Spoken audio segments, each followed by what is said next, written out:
Hello বন্ধুরা, সবাই কেমন আছো? মৌহা ঘরকন্যায় তোমাদের সবাইকে স্বাগত। আজকে আমি একটা নতুনভাবে আলুর দম করেছি, তাই তোমাদের সঙ্গে শেয়ার করলাম। তোমরা একদিন করে খাও, দারুণ টেস্টি। কি কি দিয়েছি দেখো।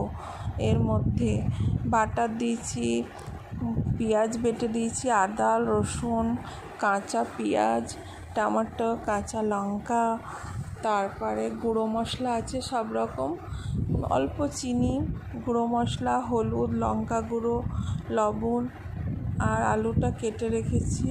সব পরিমাণ মতো যা যা লেগেছে তোমাদের সঙ্গে শেয়ার করছি। তোমরা দেখো কিভাবে তৈরি করলাম, আর বলো তোমরা সবাই কেমন আছো। তোমরা আমাকে রিপ্লাই দাও না কেন? তোমরা সবাই কি করছো, কেমন আছো? আমার রান্না ভালো লাগছে নাকি তোমাদেরকে, সেটা তো জানাবা বন্ধুরা। তোমাদের জন্য এত কষ্ট করে রান্না করছি।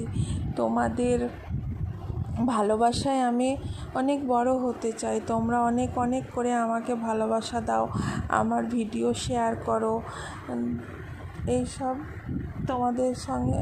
তাই রান্নাটা কিভাবে করলাম তোমরা দেখো, তোমাদের সঙ্গে শেয়ার করলাম। তোমরা দেখো প্লিজ, আমার ভিডিওটা শেয়ার করো। মানে আলুটা ভালো করে নেড়ে নিতে হবে, লালচা লালচা ভাব হবে।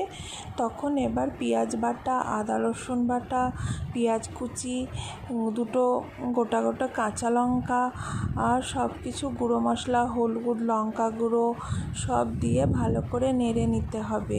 নাড়তে নাড়তে একটু জল দিতে হবে, একটু পরিমাণে জল দিতে হবে, যেটা গায়ে না লেগে যায় তার জন্য। আর টমেটোটা দিয়ে দিবা, নিয়ে ভালোভাবে নাড়বা।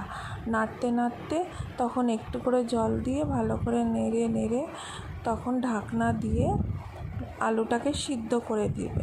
আলুটা সিদ্ধ করতে রাখবে, রেখে আলুটা যখন সিদ্ধ হয়ে যাবে, বেশ 2 মিনিট বা 3 মিনিট লাগবে, সিদ্ধ হয়ে যাবে। তারপরে মিট মশলা, কাশ্মীরি মিট মশলাটা, তারপর বাটার আর সব কিছু দিয়ে ভালোভাবে নেড়ে সেই আলুর দমে এত সুন্দর সেন্ট।